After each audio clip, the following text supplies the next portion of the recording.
Before we dive right into the Word of God, I just want to personally thank you for dropping by on our YouTube channel.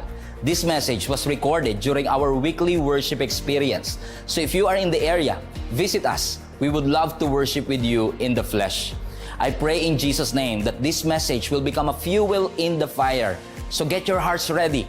Ipinapanalangin ko sa Panginoon that God will divide this message into 1,000 different ways so that it will benefit your soul. Enjoy. Matthew 27, verse 62 to 66. The next day on the Sabbath, the leading priests and Pharisees went to see Pilate. They told him, "Sir," we remember what that deceiver, referring to Jesus, once said while he was still alive. Sabi niya, "After 3 days, I will rise from the dead." So, we request that you seal the tomb until the 3rd day. This will prevent his disciples from coming and stealing his body and then telling everyone that he was raised from the dead. Because if that happens, we'll be worse off than we were at first. Pilate replied, "Well, take guards and secure it the best you can." So they sealed the tomb and posted guards to protect it. Next chapter, verse 1. After the Sabbath, at dawn on the first day of the week, Mary Magdalene and the other Mary went to look at the tomb. There was a violent earthquake, for an angel of the Lord came down from heaven and going to the tomb, rolled back the stone and sat on it. His appearance was like lightning and his clothes were white as snow. The guards were afraid of him, that they shook and became like dead men. The angel said to the woman, "Don't be afraid, for I know that you are looking for Jesus who was crucified. He is not here. He has risen, just as he said. Come and see the place where he lay. Then go quickly and tell his disciples, he has risen from the dead and is going ahead of you into Galilee. There you will see Jesus. Now I have told you." So the woman hurried away from the tomb, afraid yet filled with joy, ran to tell his disciples. Bear this in mind. Suddenly, Jesus met them. "Greetings," he said. They came to him, clasped his feet and worshiped him. Then Jesus said to them, "Don't be afraid. Go and tell my brothers to go to Galilee. There you will see me." While the women were on their way, some of the guards went into the city and reported to the chief priest everything that had happened. But when the chief priest had met with the elders, they devised a plan. Binayaran nila ang mga soldiers ng malaking pera at sinabi nila, "Ganito ang sasabihin nyo. His disciples came during the night and stole him away while we were asleep. If this report gets to the governor, we will satisfy him and keep you out of trouble." So the soldiers took the money and did as they were instructed. And this story had been widely circulated among the Jews to this very day. I call this message the Resurrection Confirmation. The Resurrection Confirmation. Everybody shout confirmation. Because I believe that today is the day of confirmation. Amen. We love the Lord. Jesus is alive. Naniniwala ko ang ating Panginoon Jesus, ang Diyos na sinasamba natin, is more than just an appointment on our calendar. He is our God. Nagpakilala siya sa Luke 15 that He is our Father. And through this Passion Week, nagpakilala ang ating Panginoon bilang ating Diyos at tagapagligtas. Just come to think of it. Jesus came, Jesus died, and Jesus rose again from the grave.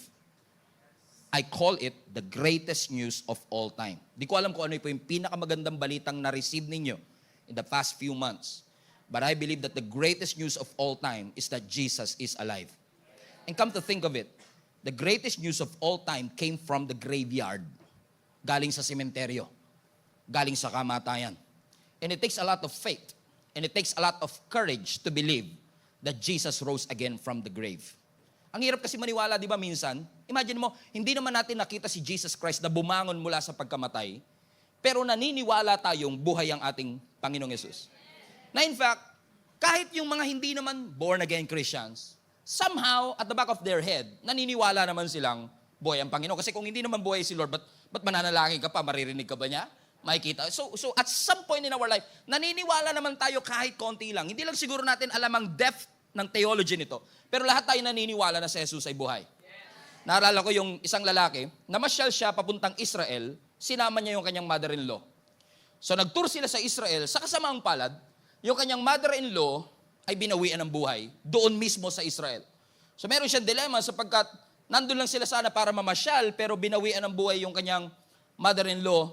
So nung pumunta siya ngayon sa Purinarya, sinabi sa kanya ng Purinarya na, "Nako sir, pag iuuwi niyo po yung bangkay ng mother-in-law ninyo, gagastos kayo ng 250,000. Pero kung dito niyo siya ililibing, 7,000 lang malilibing natin siya." So ano sir, anong gusto niyo? Ay nako, siguro uuwi ko na lang siya sa Pilipinas. Oh, sure ba kayo sir? Pag inuwi niyo siya, 250,000, pero pag dito niyo nilibing, ay okay lang. Kasi naalala ko, 2,000 years ago, merong namatay dito, tapos after 3 days, muli siyang nabuhay. Kinakabahan ako, baka pag dito ko nilibing yung mother-in-law ko, mabuhay uli siya. So nakikita niyo mga kapatid that even though, funny story, hindi naman totoo yung story, pero nakikita niyo mga kapatid na even those jokes that we are voicing out is somehow related to the resurrection of Jesus Christ. So at some point, may mga tao naman talagang naniniwala sa muling pagkabuhay ng ating Panginoong Yesus. Pero bago dumating yung pagkabuhay, we have to understand na dumaan ang ating Panginoong Yesus sa physical death. Which in fact, naniniwala po ako that the mother of all fear is death. Ang lahat ng takot natin, nag-uugat lahat yan sa kamatayan. That we are all afraid to die. Whether you admit it or not. Kaya nga pag may ahas, umiiwas ka kasi takot ka mamatay. Kasi kung hindi ka takot mamatay, okay lang. Kapag may sakit ka, hindi ka magpapacheck up kung hindi ka takot mamatay. Lahat ng tao at some point is afraid to die. And the mother of all fear is the fear of death. And the reality of death is that walang makakapaghinto ng kamatayan. Wala makakapag-control ng kamatayan. Wala makakapag-resist ng kamatayan. Wala makakapag-define ng kamatayan. Wala makakapag-avoid ng kamatayan. In fact, in this world, death always wins. Think about it. Pagdating sa kamatayan, lahat tayo pantay-pantay. Maganda lang ang kabaong mo, pero parehong lupa ang paglilibingan natin. It puts us all on the same place. And look at what happened to Jesus Christ na kinomemorate natin during this Passion Week. On a Good Friday, Jesus was hung on the cross for hours. From 9 a.m. to 3 p.m., nakabayubay po ang katawan ng ating Panginoong Yesus sa krus ng Kalbaryo, and at 3 o'clock on a Friday, Jesus died. Now imagine, if you are a disciple on a Good Friday, kung ikaw ay parte ng 12 disciple ni Jesus Christ, disciple na laging kasama niya saan man siya pumunta, naka-witness ng miracle, na-witness mo yung feeding of 5,000, nakita mong nagmilagro ang ating Panginoong Yesus, and yet pagdating ng Good Friday, walang nagawa ang ating Panginoong Yesus, that He was dead on a Good Friday. It must be devastating. Seeing your Savior na yung kanyang image ay hindi mo maipinta sa sobrang hirap ng pinagdaanan ng ating Panginoon. Sa dami ng hagupit na kanyang in-endure para sa iyo at para sa akin. Na yung kanyang appearance is, sabihin na nating disfigured. Hindi mo na makikita at makikilala na itong Jesus pala na to ang parehong Diyos na nagpakain sa 15,000 people. Na ito pala yung Jesus na nagpagaling ng babaeng dinudugo for 12 years. Yung bumuhay sa anak ni Jairus at yung bumuhay kamakailan lang sa kanyang kaibigan na si Lazarus. But the story is not end yet. Kasi sabi ng scripture, at 12 o'clock in the afternoon, what was supposed to be the brightest part of the day become the darkest part of the night, part of the day, where Jesus cried out, "It is finished." Sa Greek, tetelestai. Ibig sabihin niyan, tapos na, napagbayaran na, okay na. And what does it mean for us when God shouted, "It is finished"? Because at some point, maybe some of you are thinking, si Jesus tapos na pero ako hindi pa. Pero anong ibig sabihin ng "it is finished" sa aking buhay? Ang sabi ng Colossians chapter 2 verse 14, because of the death of Jesus Christ, He canceled the record of the charges against us and took it away by nailing it to the cross. Ibig sabihin, no, ang ating Panginoong Yesus ay naipako sa krus. Yun yung pinanood mo during the week. Alam niyo, noong unang panahon, noong 90s, pagka Holy Week, wala ka talaga mapapanood na iba. Pero ngayon, tsaka yung mga restaurant, walang meat. Puro gulay. Naalala niyo pa po ba yun? Kung naabutan niyo yun, matanda na tayo, okay? So, pero iba na talaga ang panahon niya yun, di ba? So, Good Friday, may Grab. May food panda. So, sabi ng scripture, because Jesus died on the cross, kinancel lahat ng Panginoon, lahat ng charges sa'yo, and He took it away by nailing at the cross. So, doon pa lang sa pagkamatay ng ating Panginoong Yesus, kasama pong namatay yung kapangyarihan ng kasalanan sa iyong buhay at sa aking buhay. So let's go back to the first Good Friday. 3 o'clock in the afternoon, Jesus was dead. You know what? When we are watching that, usually, there's no sense of urgency sa mga movie. Pero actually, in history, si Joseph of Arimathea, kasama yung mga disciples that with it, because, 5,000, at least 5,000 people na napagpala ni Jesus. But only 5 people were there when Jesus was crucified. Kasi hindi lahat ng mga tao sa buhay mo kasama mo pa rin sa hirap at sa difficulty. You just imagine, more than 5,000 people were blessed by the life of Jesus Christ, and when He was crucified, only 5 people were there, including John. And when Jesus died at 3 o'clock in the afternoon, alam niyo bang nagmamadali ang mga disciples because kung hindi niyo na alam mga kapatid, ang next day after Good Friday is Saturday, which is a Sabbath. In Sabbath, you don't work. At ang araw ng mga Jewish people, hindi katulad natin nagsisimula ng 12 midnight. Ang araw ng Jewish people nagsisimula ng 6 p.m. So we are 3 hours away from a new day. And when 6 o'clock hits, bawal na silang kumilos. And kung hindi nila maibababa si Jesus Christ sa cross from 3 o'clock to 6 p.m., hindi nila malalagay sa libingan, susunugin siya ng mga Romans. Yung kanyang bangkay susunugin. So si Joseph of Arimathea, because of his concern, now si Joseph of Arimathea was actually a Pharisee. Pharisee na kumilala kay Jesus, kasama ni Nicodemo. So itong si Joseph of Arimathea, the clock is ticking, Sabbath was about to begin on sundown, so they have to took Jesus off the cross and bring Him to the grave. Again, otherwise, ang mga Romans susunugin ng kanyang body. So wala silang pwedeng sayanging oras. They have to anoint the body of Jesus Christ. They have to conduct this burial ceremony to delay the decay. Comprende so far? So si Joseph of Arimathea, isa sa mga Pharisees, na follower ni Jesus Christ, lumapit siya ngayon kay Pontius Pilate. Sabi niya, pwede ko po bang kuhanin yung katawan ni Jesus Christ para magkaroon siya ng proper na libing? So si Pontius Pilate, pumayag naman siya. So sa account ni John, si Joseph of Arimathea kasama si Nicodemus, kung kilala niyo si Nicodemus, John 3, doon niya binanggit yung John 3:16, for God so loved the world. Isa rin itong Pharisee na naniwala kay Jesus Christ. So si Joseph of Arimathea, kasama itong si Nicodemus, pinagtulungan nila ngayong ibaba si Jesus sa krus at inilibing.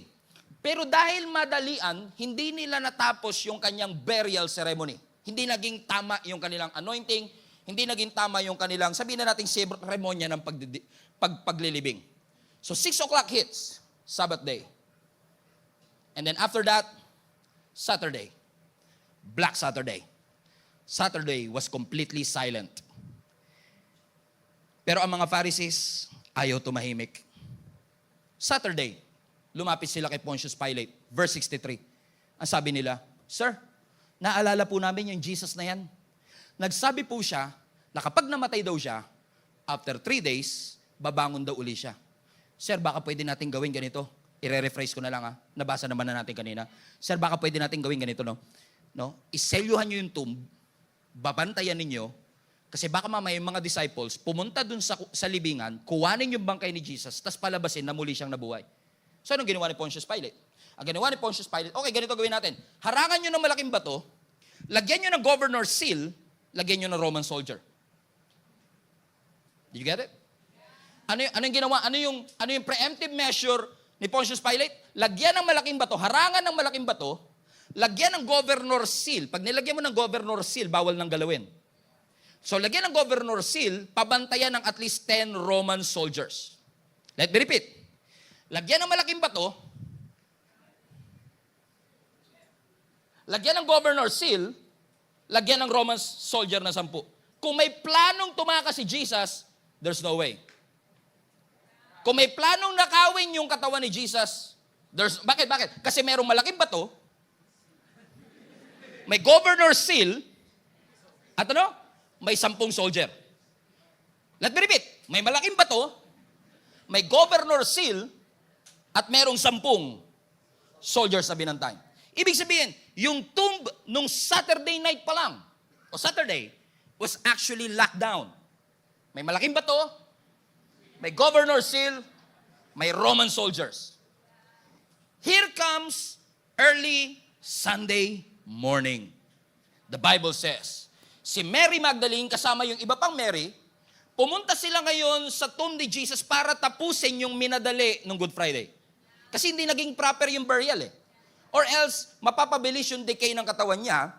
So, ginawa ni Mary kasama ng ibang mga babae, bumalik ngayon sila sa tomb para, nagdala sila ng spices para ayusin yung proper na paglilibing sa ating Panginoong Hesus. Because, kailangan nilang palipasin yung Friday, ay yung Saturday kasi nga Sabbath, so sa next working days is actually Sunday morning. Did you get it already? Amen? And, nung pumunta sila doon sa tomb, dapat meron dong malaking bato, governor seal, at 10 Roman soldiers. Pero pagdating ng mga babae, wala yung bato, wala yung governor seal, at yung mga soldiers naka-restraint. Let me repeat. Noong Friday, may bato, may governor seal, may Roman soldiers.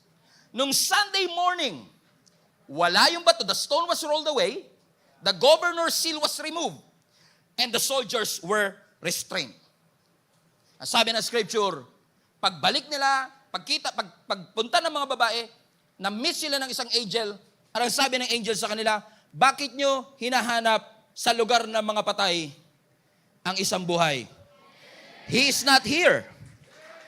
He has risen. However, yung mga soldiers na na-restraint, bumalik kay Pontius Pilate, sinabi nila ngayon kay Pilato ang nangyari. Now, hindi ni-record ng scripture, pero siguro takot na takot sila, boss, may bumabang anghel. Nakita namin, bumangon. Pero ang sabi ni Pontius Pilate, ang sabi ng mga Pharisees, teka, huwag niyo sasabihin yan. Huwag niyong ipagkakalat yan. Ito gawin niyo. Binayaran sila ngayon ng malaking halaga, at ang sabi sa kanila, pag nagtanong sila kung ano nangyari, sabihin niyo, ninakaw yung bangkay ni Jesus.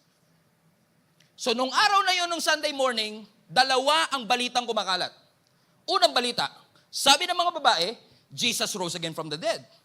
Ang sabi naman ng mga Roman soldiers, ninakaw ang bangkay ni Jesus Christ. So tignan nyo, no? Early Sunday morning, nasabi pa nga na scripture, mas kalat pa yung issue na ninakaw kesa sa issue na muling nabuhay. And I believe with all my heart, ngayong araw na ito, we are confronted with 2 reports also. Many people are not believing that Jesus rose again from the dead. However, may mga tao rin naman that without the shadow of the doubt, naniniwala sila ang ating Panginoong Hesus ay muling nabuhay. So my question to you is this: whose report are you going to believe? Report ng mga babae na ito? O yung report ng mga Roman soldiers na binayaran ng mga Pharisees para tumahimik sila? Now, why is it important, Pastor? Napakahalaga po ng isang Kristiyano na naniniwala sa pagkabuhay ni Jesus. No. Don't just say amen. Pag sinabi kong naniniwala, walang halong duda. Alam niyo kung bakit? Because to believe in the resurrection is to believe in God. Kung hindi ka naniniwala sa resurrection, para ka na lang hindi naniniwala sa Diyos. Because your faith, our faith is anchored to the very fact that Jesus rose again from the dead. Tagalugin ko para masibir.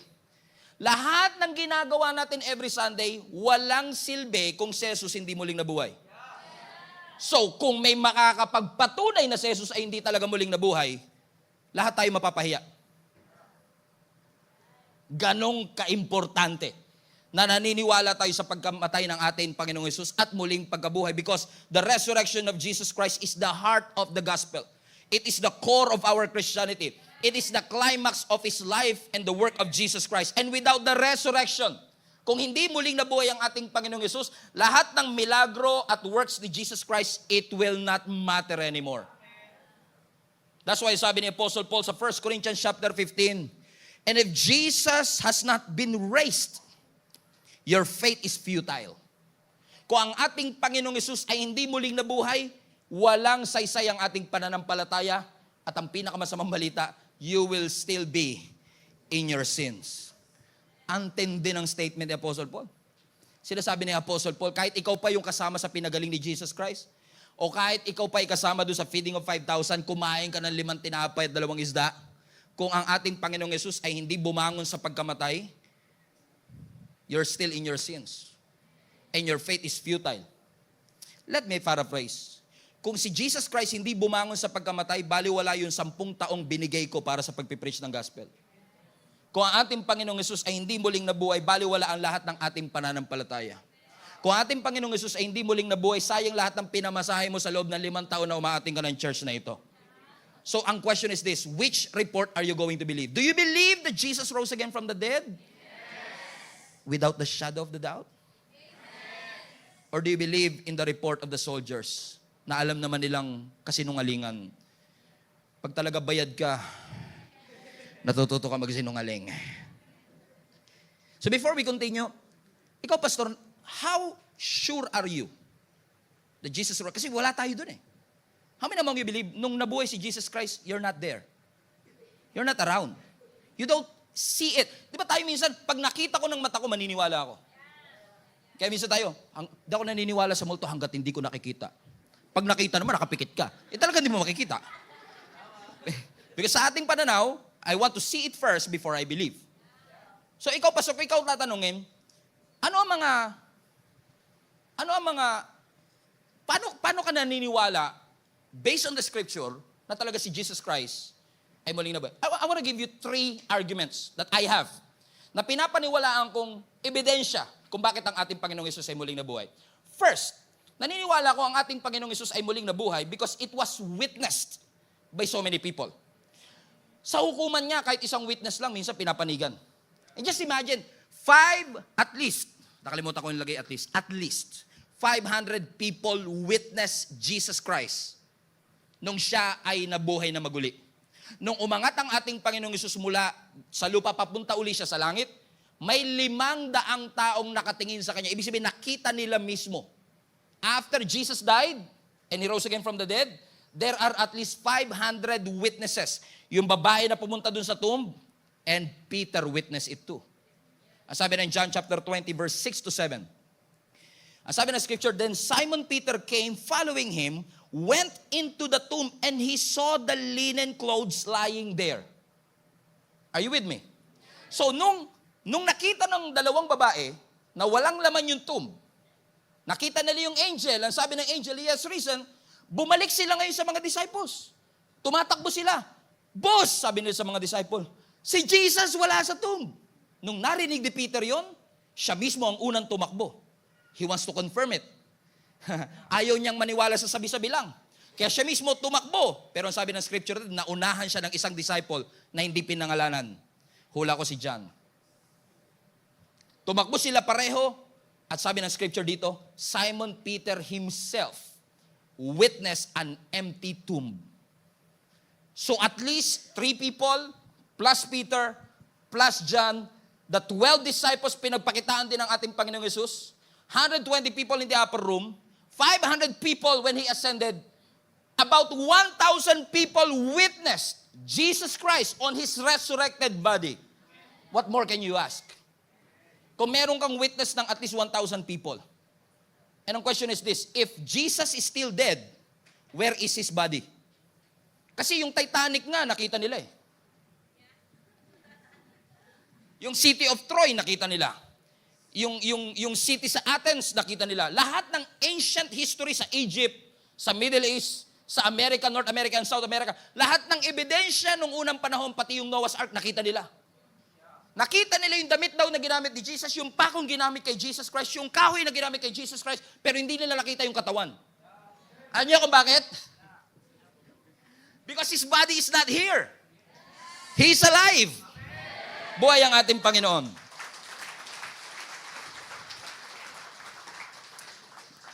Exhibit B. Let the record show. Exhibit B. Ang sabi ng verse 7, pagdating ni Simon Peter doon sa tomb, verse 7, and the handkerchief that had been around his head, not lying with the linen clothes, but folded, highlight this part, folded together in a place by itself. So pagtingin ni, what's this? Kapit kayo. Pagdating ni Peter dun sa loob ng tomb, nakita niya yung damit ni Jesus Christ nakatupi dun sa empty tomb. Now, pagganahin nyo na lang inyong common sense. Kung nanakawin mo ba yung katawan ni Jesus, itutupi mo pa yung damit? Halimbawa, imagine niyo, nanakawin ko, nakawin natin katawan ni Jesus. Uy, teka, hindi pa nakatupi yung damit. Teka lang, tupi ko lang saglit. Come on now. But the fact that the clothes were folded together is a sign. Hindi nagmamadali yung umalis na yun. Amen? And for many years, I've been preaching the resurrection, and I usually skip this part until this week. God opened my eyes to the correlation of this in Deuteronomy, because I remember na once a year, ang mga high priest ay pumapasok sa Holy of Holies during the Yom Kippur, Day of Atonement. Kung saan papasok sila representing the entire nation, at kapag qualified ang high priest, qualified ang buong bansa. Pag hindi qualified ang high priest, hindi qualified ang buong bansa. So magdadala sila ngayon ng dugo ng sacrifice, ipapatak nila ngayon dun sa mercy seat, lalabas ang high priest. Usually doon natatapos ang story ako pag nagpipreach ako. Pero what happened pala, after niyang lumabas, hinuhubad niya yung kanyang damit at tinutupi niya. Nilalagay dun sa tabernacle. Leviticus chapter 16 verse 20. Watch this. When Aaron has finished making atonement for the most holy place, the tent of meeting and the altars, he shall bring forward the live goat. Verse 23.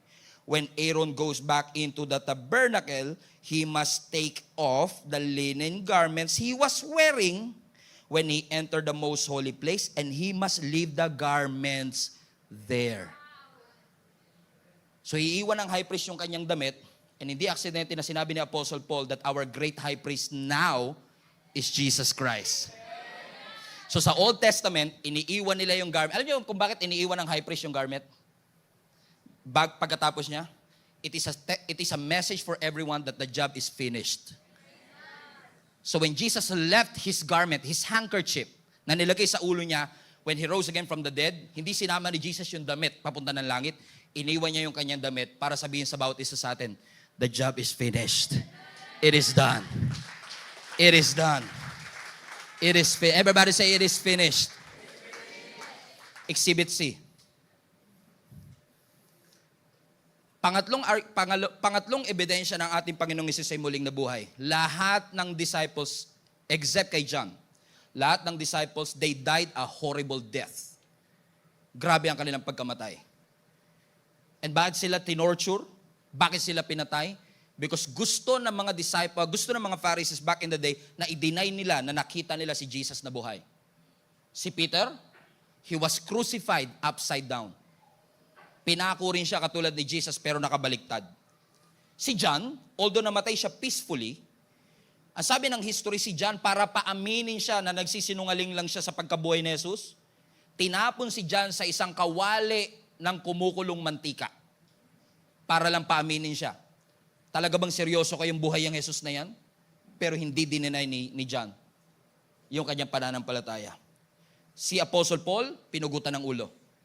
Si James, pinugutan ng ulo. Si Andrew, crucify ng X-shape na cross. Paaminin lang sila na yung kanilang nakita, peke. Hindi nila mabayaran ng mga disciples. Si Matthias, yung pumalit kay Judas, sinunog siya ng buhay para lang paaminin na si Jesus Christ ay hindi muling nabuhay. Si Thomas sinaksak, si Matthew sinaksak. And lahat ng mga disciples na ito, kung talagang hindi nila nakita si Jesus na buhay, tingin nyo hindi sila titiklop? Tinotorture na sila. Ang dali lang nila sabihin na, opo, hindi na po, sige na po, hinto nyo na. But they would rather die than deny that Jesus rose again from the dead. Di bali nang mamatay kami kasi nakita talaga ng mata namin na si Jesus ay muling nabuhay. And I believe ito ang pinaka-strong argument na meron ako para sabihin ng ating Panginoong Hesus ay muling nabuhay. Bakit sa dami ng mga disciples na tinorture, ni isa sa kanila walang tumiklop kasi lahat sila eyewitness ng muling pagkabuhay ng ating Panginoong Hesus. Why is it important? Kasi again, dito po nakaangkla ang ating pananampalataya. At kung hindi natin papaniwalaan Kasi kung naniniwala ka sa Christmas pero hindi ka naniniwala sa resurrection, there is a problem with your faith. Ano ang sabi ng Romans chapter 10 verse 9 to 10? If you declare with your mouth that Jesus is Lord and believe in your heart that God raised Jesus from the dead, you will be saved. Question, sino sa inyo gusto niyo maligtas? Na kapag kayo ay binawian ng buhay, pupunta kayo ng langit, taas po kamay. Sino ngayon gustong pumunta ng langit? Taas kamay. Ngayon na. O ngayon, ayaw niya. Wala namang ibang paraan papunta ng langit ngayon kundi mamatay eh. Pero ang sabi ng scripture, kung idideklara daw ng bibig mo na si Jesus ang iyong Panginoon at maniniwala ka ng buong puso. So pag sinabi mong naniniwala ng buong puso, hindi ito yung, o sige na nga, dahil naniniwala ka, ako na rin. Alam niyo ibig sabihin ng you believe in your heart without walang halong pagdududa. Sure na sure ka na si Jesus Christ ay muling nabuhay para sa iyo at para sa akin. Sa sobrang paniniwala mo, willing kang i-give up ang karir mo. Willing kang i-give up ang lahat if God is calling you for ministry. Nasabi ng scripture, if you will do that, and you believe with all your heart that Jesus was raised from the dead, you will be saved. Verse 10, for it is with your heart that you believe. And it is with your heart that you believe that you are justified. And it is with your mouth that you profess your faith and you are saved. So ang pagiging Kristiyano pala ay hindi nakadepende sa simbahang pinupuntahan mo. Ang pagiging Kristiyano pala ay hindi nakadepende sa preacher na pinapakinggan mo. Hindi siya nakadepende sa kantang kinakanta mo o sa scripture na kino-quote mo. It doesn't make you a Christian. What makes you a Christian is this. There must be an unshakable belief in your heart that Jesus came, Jesus died, and Jesus rose from the dead. That's it. In fact, yung sinabi ni Apostle Paul this is the gospel. Jesus came, Jesus died, Jesus was buried, and Jesus rose again from the dead. Kailangan solid ang paniniwala mo. Na kahit anong sabihin ng mga nagtatanong, naniniwala ka. In fact, kahit hindi mo ma-explain, hindi mo ma-articulate, you just believe it in your heart. Pastor, hindi ba kapraningan yun? Hindi, faith tawag doon. Faith is the substance of the things that you hope for and the evidence of the things that you don't see. You don't see it, but you believe it anyway. Kaya tawag sa ating mga Christian, baliw. Kasi hindi natin nakikita, paniwalang-paniwala tayo. O sige, okay lang. Baliw tingin nyo sa akin. Pagdating natin sa langit, doon magkakaalaman. Kasi kung pananaw mo talaga, walang Diyos dito, okay po, ginagalang po namin ang inyo pong paniniwala po. Sige po, wala pong Diyos, ano? Kami po, maniniwala po kaming may Diyos po, ano? O pag namatay po tayo sabay-sabay po, no? Pagpunta mo sa langit po, nagulat ka, ay may Diyos po pala, no? Wala ka ng chance. At least kami, kung wala palang Diyos, ay, okay lang, hindi na rin nasayang. Nagkaroon naman akong kaibigan. Nag-enjoy naman ako sa buhay ko. Sinikap ko naman maging mabuting tao. Ang tindi ng risk na iyong isusugal kung maniniwala, kung ngayon sasabihin mo, walang Diyos, walang Diyos, walang Diyos, walang Diyos. Tignan mo yung katabi mo.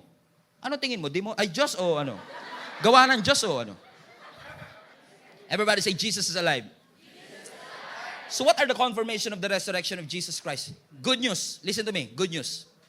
Number one, the resurrection of Jesus Christ is a confirmation of your forgiveness. Bakit ka sure na pinatawad ka na ng Diyos? Kasi si Jesus muling bumangon sa pagkamatay. And the fact that Jesus raised from the dead is a proof that your sins have been forgiven. Magiging confident ka ngayong humarap sa kaaway kay Satan, humarap sa kahit ano paman, dahil alam mong binayaran na ng Lord ang lahat ng penalty ng kasalanan na nagawa mo. Kahit itinuturing mo ang sarili mo na pinakamasamang tao, pero the moment na nilagay mo yung pananampalataya mo na si Jesus talaga bumaba, si Jesus talaga namatay para sa akin, at si Jesus talaga ay muling nabuhay mula sa pagkamatay, sabi ng scripture, nung nabuhay ang ating Panginoong Hesus sa lahat ng naniniwala sa Kanya, it guarantees and secure your forgiveness. Ano ang sabi ng Hebrews chapter 10 verse 11 to 12? Day after day, every priest stands and performs his religious duty. Again and again, he offers the same sacrifice which can never take away sins. But when this priest, Jesus Christ, had offered for all time one sacrifice for sins, he sat down at the right hand of God. In the Old Testament, ang mga priest hindi makaupo sa dami ng trabaho. Mayat maya may mga taong lumalapit para magbayad ng kanilang kasalanan gamit ang mga hayop na papatayin on their behalf. Ano sabi ng scripture, no? Day after day, they have to perform their religious duty again and again and again. Alam niyo kung bakit paulit-ulit? Kasi hindi nagwo-work. Kasi kung nagwo-work, hindi mo na uulitin. Kung nagwo-work, hindi mo na uulitin. Kung nagwo-work, hindi mo na uulitin. Kung nagwo-work, hindi mo na uulitin. Kung nagwo-work, hindi mo na uulitin. Hindi nyo pa rin guess? Kung nagwo-work, hindi nyo na uulitin. Kaya paulit-ulit sila because what they are doing is not working. And then Jesus came. Nasabi ng scripture, sila araw-araw, sila paulit-ulit. When this high priest came by the name of Jesus Christ, he died one time. And that one time paid for your sins for all time. Ibig sabihin, hindi mo na kailangan pumunta ng Pampanga at magpapako sa krus every Holy Week. Bakit? Kung bayad na, huwag mo nang bayaran. May suggestion ako sa inyo. Pag nabayaran mo na yung credit card mo, huwag mo nang bayaran. Kasi di ba, kung bayad na, tapos babayaran mo pa, for what? Amen? And I understand it, mga tao, Pastor, kasi gusto ko lang pong pasalamatan ng Panginoon sa lahat ng milagrong ginawa niya. Gusto ko lang po talaga mabawas-bawasan po ang aking kasalanan. Sabi ko nga lagi, gusto mo bawas lang? Si Lord nga tinanggal na lahat, tas gusto mo bawas lang? Come on na.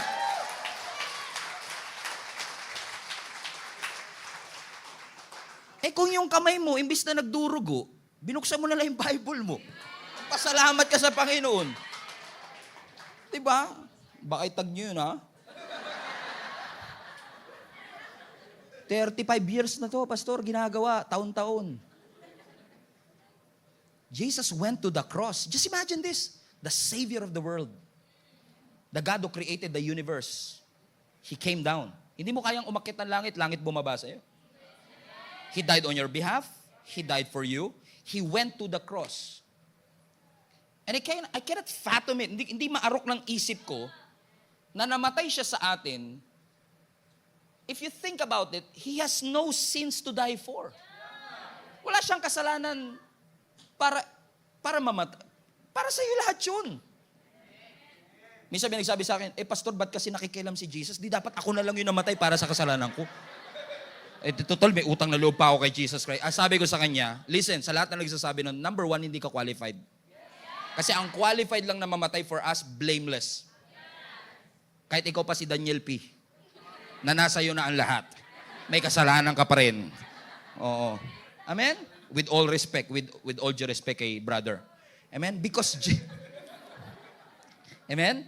And then Jesus died, and Jesus rose again, and when Jesus rose again from the dead, yun ang katunayan, nung nabuhay na muli ang ating Panginoon. So, yung pinanood nyo this week sa Passion of the Christ, nung bumangon si Jesus Christ, yung nakita natin kanina, nung bumangon si Jesus Christ, yun ang statement na nagsasabi sa iyo, anak, you are no more in your sins. Ano mang nagawa mo nung nakaraan, gaano mang kasama sa limot ang lahat na nagawa mo sa Panginoon, gaano mang katindi ang mga kasalanang nagawa mo sa harap ng ating Panginoong Hesus, if you believe that Jesus rise again from the dead, it's all for you. Lahat ng kasalanan may pinagbayaran na ng ating Panginoong Hesus. Kasi ganito yan, ano? If you're not forgiven, and let me just make a profound statement here. When I say you are forgiven, you are not just forgiven of your past sin. Because lahat ng kasalanan natin ngayon, past lahat yung kay Jesus Christ. A future lahat yung kay Jesus Christ. Kasi si Jesus, when Jesus died on the cross, year 0000, Jesus died on the cross. He paid for our sins. Nando ka na ba nun? Wala pa. O di future ka nun. So, ibig sabihin, kung nandito si Jesus, nandito ka, kahit yung past mo, future sa Kanya. Right? So, yung present mo, future din sa Kanya. So, yung future mo, future din sa Kanya. So, when He say, your sins have been forgiven, hindi sinabi ni Jesus, yung nakaraan lang, ha? No, He paid for all our sins. Past, present, and future. He paid for it all. Bakit? If you are not forgiven of all, you are not forgiven at all. You are forgiven of all your sins. What a great news!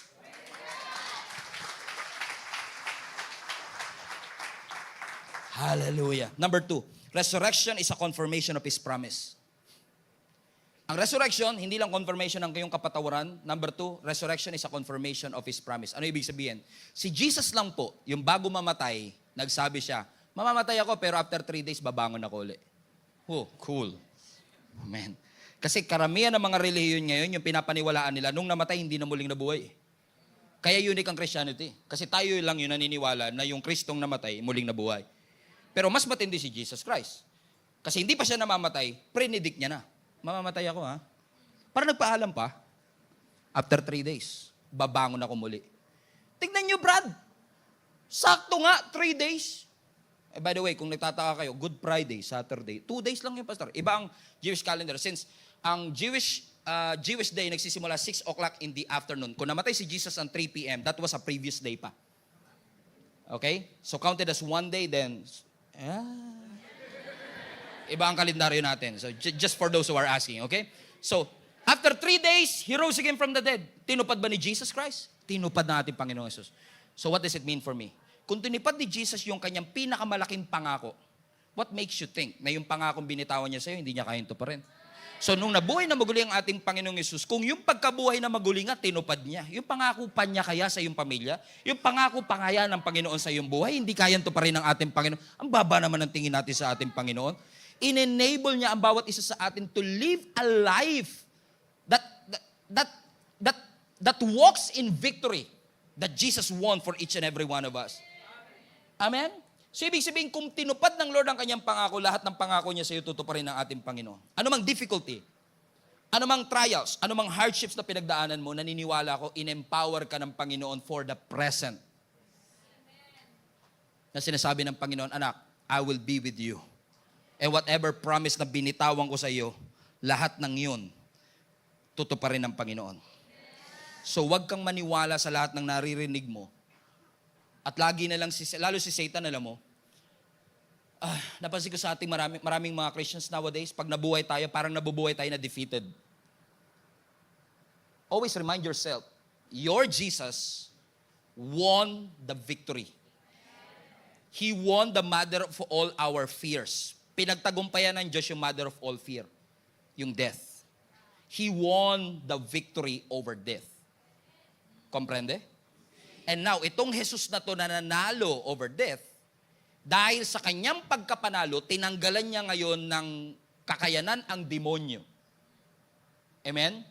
Para sa ating buhay. In fact, sabi ng scripture, God defangs the enemy. Pag sinabing defangs, tinanggalan ng pangil. So, ibig sabihin, kung si Satan lalapit sa'yo, tayo naman mga Kristyano, takot. Lord, andyan na naman ang diablo, andyan na naman yung diablo. Pag nakarinig ka ng ganyan, may deception sa isip mo, may deception sa puso mo, you're not qualified, you're not enough, you don't have what it takes. Every time magsasalita si Satan sa'yo, paalala mo sa kanya yung pagkatalo niya 2,000 years ago. Remind him of his defeat. Remind him of his defeat. Remind him that Jesus purchased your freedom. Remind him that he is defeated, that darkness is defeated, and Jesus won it all.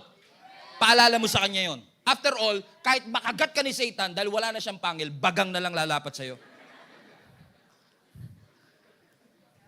So kapag may pangil yan, pero kung bagang na lang, gano'n na lang yan.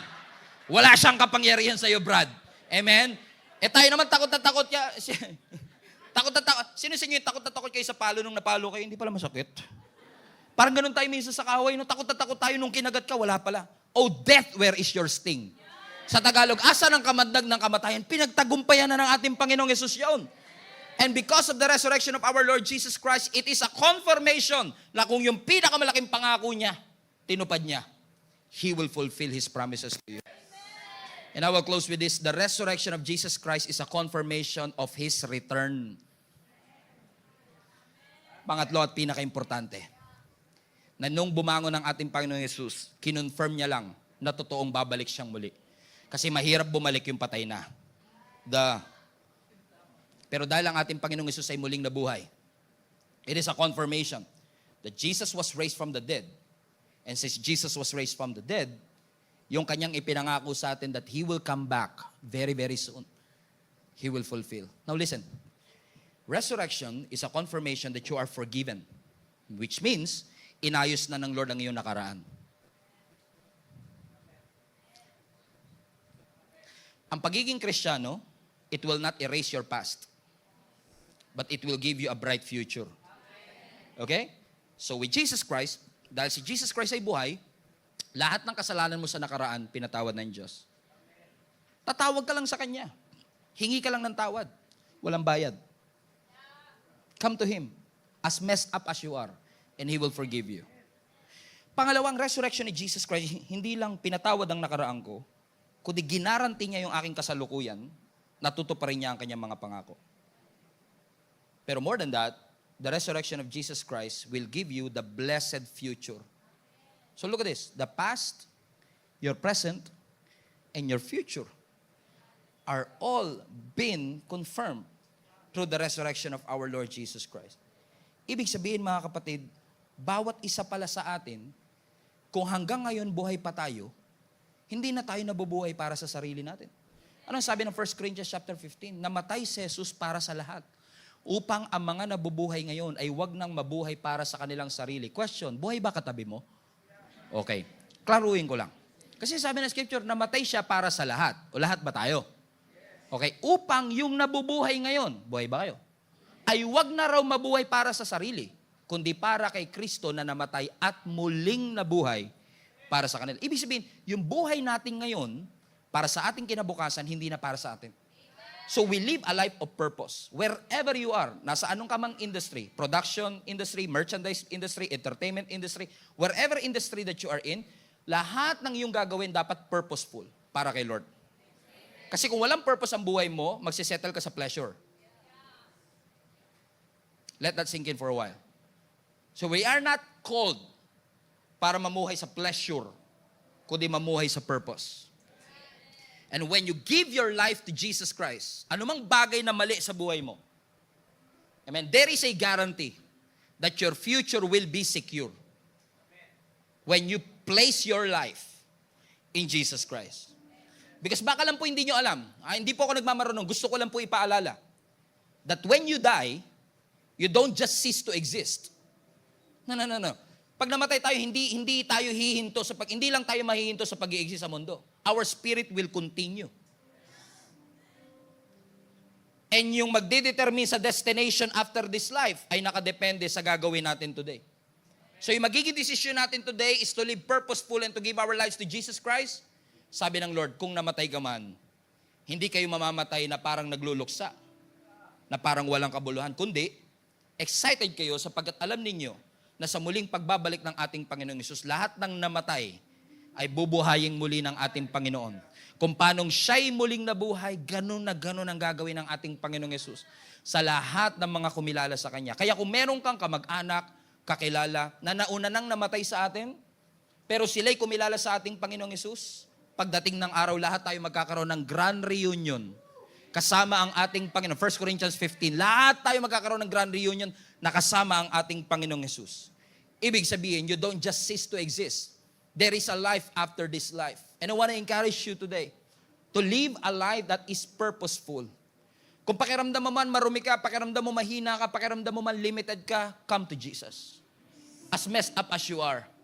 And allow Him to cleanse your life. Hayaan mong linisin ka niya. You don't have to be perfect to come to Him. Huwag ka mahiya. Pastor, ang dumi-dumi ko eh. Meron ba sa inyo bago mag-shower, maglilinis muna? Kaya ka nga magsha-shower para malinis. So kung pakiramdam mo marumi ka, hindi mo kailangan linisin ang sarili mo bago ka pumunta sa shower. In fact, kahit marumi ka, pumasok ka, gumit na ka doon sa shower at yung shower maglilinis sa'yo. Allow Jesus to cleanse you. Allow Jesus to fill you with His love. Allow Jesus to come to you and hug you and remind you of the word that He has for you. Hayaan mo ipaalala ng Panginoon sa iyo that not even your worst sin can stop God from loving you. He loves you just the way you are. Hayaan mong mahalin ka ng Panginoon kung ano man ang iyong nakaraan, ano man ang iyong ginagawa sa kasalukuyan, and allow the love of Jesus Christ to change you through and through. So that He can change you from inside and out. Receive that. Without the shadow of the doubt, Pastor, I believe that Jesus died for me. And when Jesus resurrected from the grave, pinatawad niya aking kasalanan. It is a guarantee na tutuparin niya ang kanyang mga pangako. It is a guarantee na babalik siyang muli. Look at Peter. He was with Jesus for 3.5 years. And yet, sa last moment ng buhay, nung tinanong siya ng mga tambay, kasama mo ba yan si Jesus? Di. He denied Jesus Christ, not just once, 3 times. 3 times yan dinenay. He's been with Jesus. He saw the miracles of Jesus Christ. Nakita niya lahat ng milagro ng ating Panginoong Hesus, and yet, dun sa huling sandali, dinenay niya ang ating Panginoon. And yet, when Jesus rose again from the grave, nung na-meet siya ng mga babae, ang sabi niya sa ibang passage, sabihin niyo sa mga disciples at kay Peter that I was raised from the grave. Ano niyo kung bakit siningil out si Peter? Kasi meron pa silang unfinished business. Hindi nakahingi ng tawad si Peter kay Jesus sa ginawa niyang denial. Nasabi ng scripture, habang si Peter bumalik sa kanyang lumang buhay, inaya niya yung mga disciples, nangisda uli sila. That very same day, nagpakita ang Panginoon sa kanila. Buong araw sila nangingisda, wala silang huli. Sounds familiar. Ganun na ganun yung story bago sila tinawag ng Panginoon. They are catching fish all night, but they caught absolutely nothing. And then tumawag ang Panginoon sa kanila. Sabi ng Panginoon kay Peter, wala pa ba kayo nahuling isda? Siguro hindi nila nakilala noong una eh. Siguro yung tono pa nila, wala nga eh. Sabi ni Lord, itapon nyo yung lambat nyo sa kabilang side. Nung tinapon nila Peter, yung kanilang lambat sa kabilang side, nakahuli sila ng 153 fishes. Tsaka na-realize ni John, wait, si Lord yun ah. Nung narinig ni Peter yon na si Lord yun, dahil nga meron siya unfinished business, sabi ng scripture, hindi siya makapag-antay na bumalik yung bangka sa shore. Tumalo na siya pabalik. Nilangoy niya na papunta sa shore. Nakita niya si Jesus nag-iihaw ng isda. Totoo. Hinuhuli pa lang nila, iniihaw na ni Lord. And I love that conversation. Jesus and Peter, habang nasa gitna sila ng ihawan, sabi ni Jesus kay Peter, Peter, do you love me? Yes, Lord, I love you. Well, feed my sheep. After a while, Jesus asked a question again. Well, Peter, do you love me? Yeah. Epekto ba ito ng pagkamatay? Yes, Lord, I love you. Then feed my lambs. For the 3rd time, Peter, do you really love me? Of course, Lord. With all my heart, I love you. 3 times niyang dinenay si Jesus. 3 times din siyang ni-restore ng Panginoon.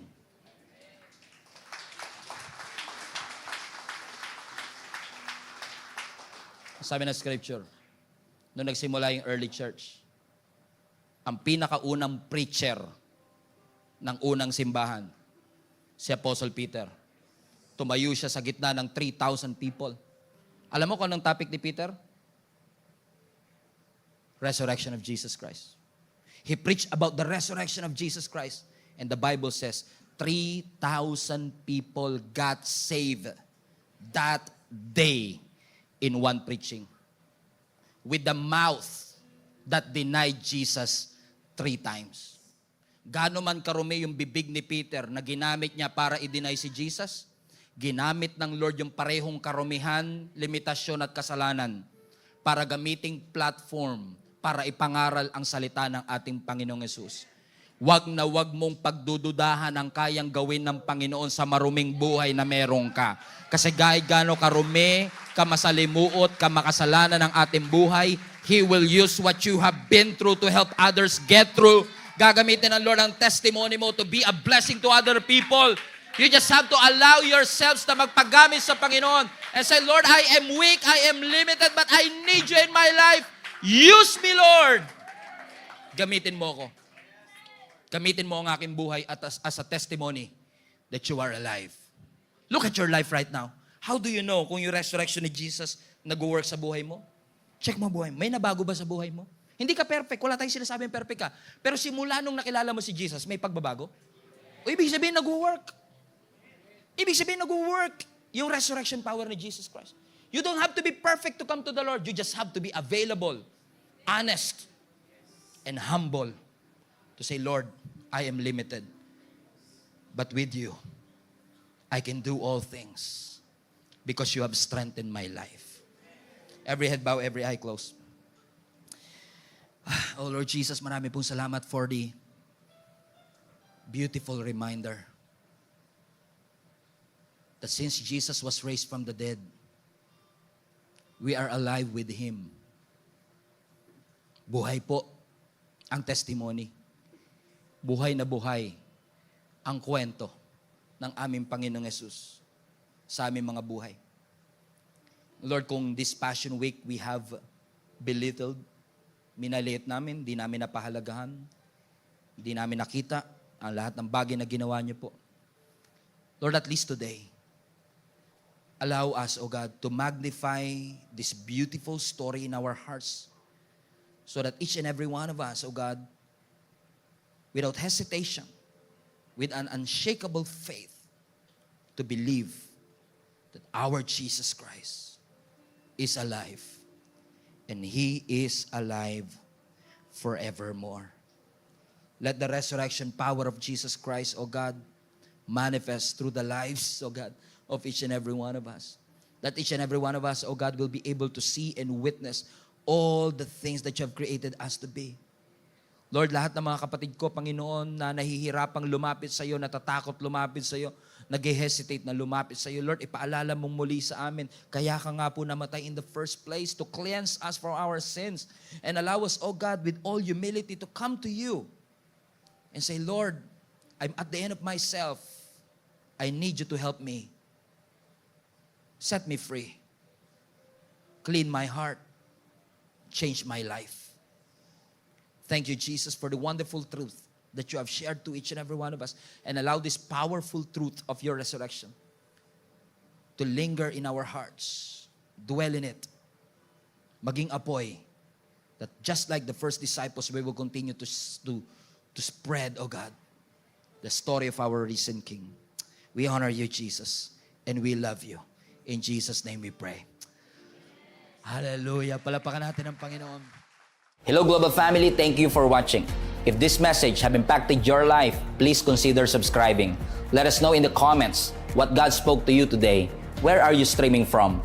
Or how can we pray for you? We pray in Jesus' name that we will continue to advance God's kingdom through the spreading of His Word through this online platform that we have. If you want to support the ministry of Jesus is Alive community, I want to encourage you to support financially and give. Go to our website, gsmnb.com/give. for you to know all the ways that you can support this ministry. I hope to see you soon. God bless you.